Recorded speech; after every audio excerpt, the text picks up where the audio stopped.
आइए सुनते हैं उन 8 पौराणिक बच्चों की कहानियां जिन्होंने बचपन में ही कर दिए थे महान कार्य। हमारे धर्म ग्रंथों में ऐसे अनेक बच्चों के बारे में बताया गया है जिन्होंने कम उम्र में ही कुछ ऐसे काम किए जिन्हें करना किसी के बस में नहीं था, लेकिन अपनी ईमानदारी, निष्ठा व समर्पण के बल पर उन्होंने मुश्किल काम भी बहुत आसानी से कर दिए। आज हम आपको 8 ऐसे ही बच्चों के बारे में बता रहे हैं। 1. बालक ध्रुव। बालक ध्रुव की कथा का वर्णन श्रीमद् भागवत में मिलता है। उसके अनुसार ध्रुव के पिता का नाम उत्तानपाद था। उनकी 2 पत्नियां थी, सुनीति और सुरुचि। ध्रुव सुनीति का पुत्र था। एक बार सुरुचि ने बालक ध्रुव को ये कहकर राजा उत्तानपाद की गोद से उतार दिया कि मेरे गर्भ से पैदा होने वाला ही गोद और सिंहासन का अधिकारी है। बालक ध्रुव रोते हुए अपनी मां सुनीति के पास पहुंचा। मां ने उसे भगवान की भक्ति के माध्यम से ही लोक परलोक के सुख पाने का रास्ता सुझाया। माता की बात सुनकर ध्रुव ने घर छोड़ दिया और वन में पहुंच गया। यहां देवर्षि नारद की कृपा से ओम नमो भगवते वासुदेवाय मंत्र की दीक्षा ली। यमुना नदी के किनारे मधुवन में बालक ध्रुव ने इस महामंत्र को बोल घोर तप किया। इतने छोटे बालक की तपस्या से खुश होकर भगवान विष्णु प्रकट हुए। भगवान विष्णु ने बालक ध्रुव को ध्रुव लोक प्रदान किया। आकाश में दिखाई देने वाला ध्रुव तारा बालक ध्रुव का ही प्रतीक है। 2. गुरुभक्त आरुणि। महाभारत के अनुसार आयोधौम्य नाम के एक ऋषि थे। उनके एक शिष्य का नाम आरुणि था। वो पांचाल देश का रहने वाला था।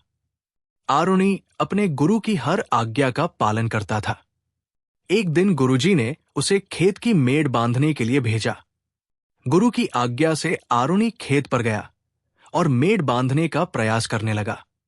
काफी प्रयत्न करने के बाद भी जब वो खेत की मेड़ नहीं बांध पाया तो मेड़ के स्थान पर वो स्वयं लेट गया ताकि पानी खेत के अंदर न आ सके।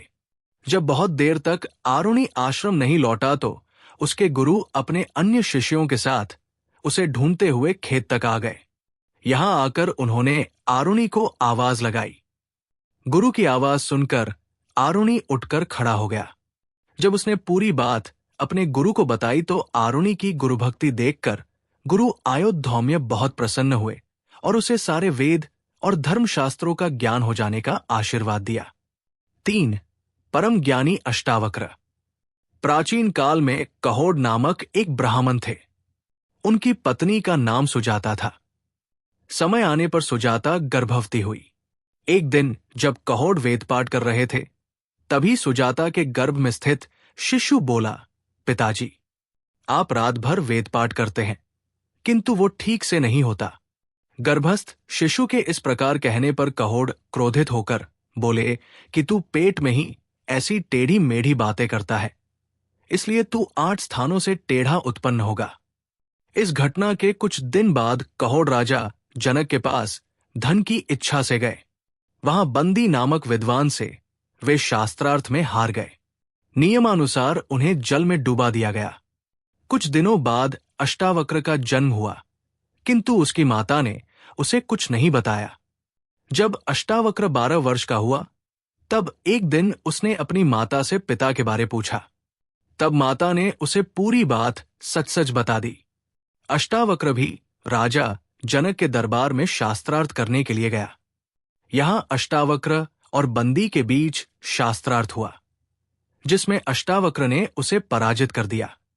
अष्टावक्र ने राजा से कहा कि बंदी को भी नियमानुसार जल में डुबा देना चाहिए। तब बंदी ने बताया कि वह जल के स्वामी वरुण देव का पुत्र है। उसने जितने भी विद्वानों को शास्त्रार्थ में हराकर जल में डुबाया है वे सभी वरुण लोक में हैं। उसी समय जल में डूबे हुए सभी ब्राह्मण पुनः बाहर आ गए। अष्टावक्र के पिता कहोड़ भी जल से निकल आए। अष्टावक्र के विषय में जानकर उन्हें बहुत प्रसन्न हुई और पिता के आशीर्वाद से अष्टावक्र का शरीर सीधा हो गया। 4. आस्तिक। महाभारत के अनुसार आस्तिक ने ही राजा जन्मेजय के सर्प यज्ञ को रुकवाया था।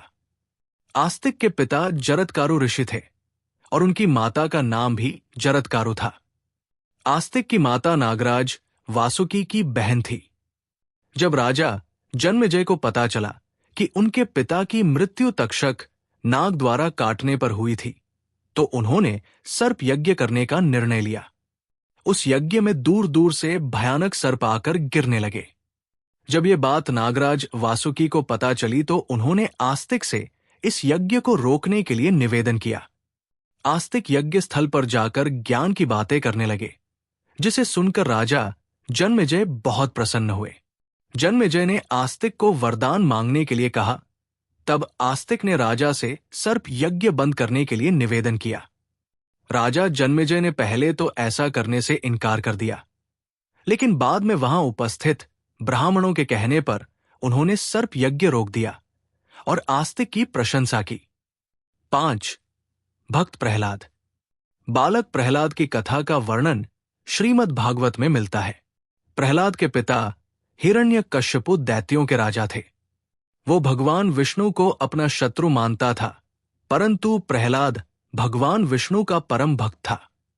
जब ये बात हिरण्यकश्यपु को पता चली तो उसने प्रहलाद पर अनेक अत्याचार किए, लेकिन फिर भी प्रहलाद की ईश्वर भक्ति कम न हुई। अंत में स्वयं भगवान विष्णु प्रहलाद की रक्षा के लिए नरसिंह अवतार लेकर प्रकट हुए। नरसिंह भगवान ने हिरण्यकश्यपु का वध कर दिया और प्रहलाद को अपनी गोद में बैठाकर प्रेम किया।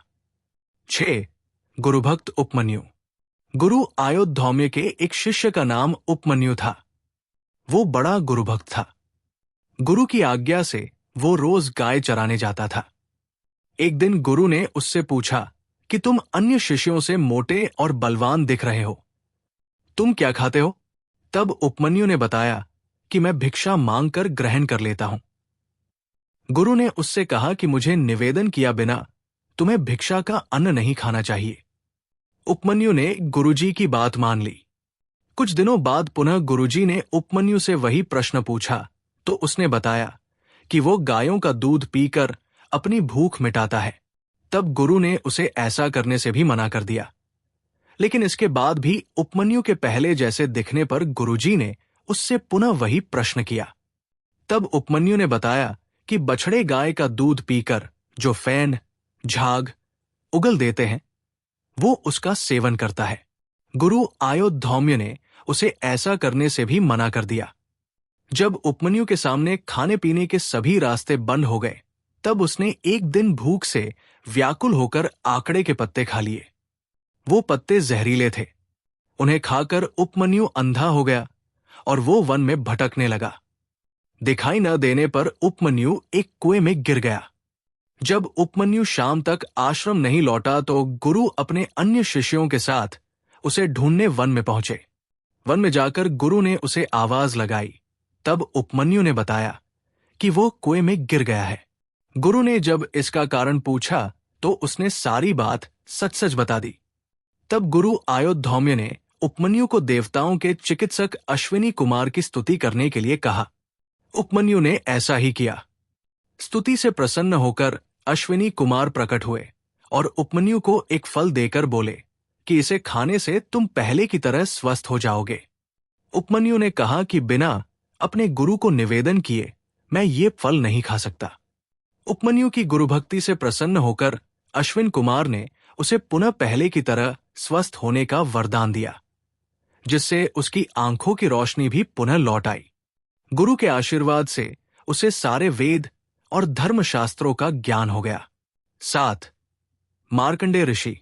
धर्म ग्रंथों के अनुसार मार्कंडेय ऋषि अमर है। 8 अमर लोगों में मार्कंडेय ऋषि का भी नाम आता है। इनके पिता मर्कंडु ऋषि थे। जब मर्कंडु ऋषि को कोई संतान नहीं हुई तो उन्होंने अपनी पत्नी के साथ भगवान शिव की आराधना की।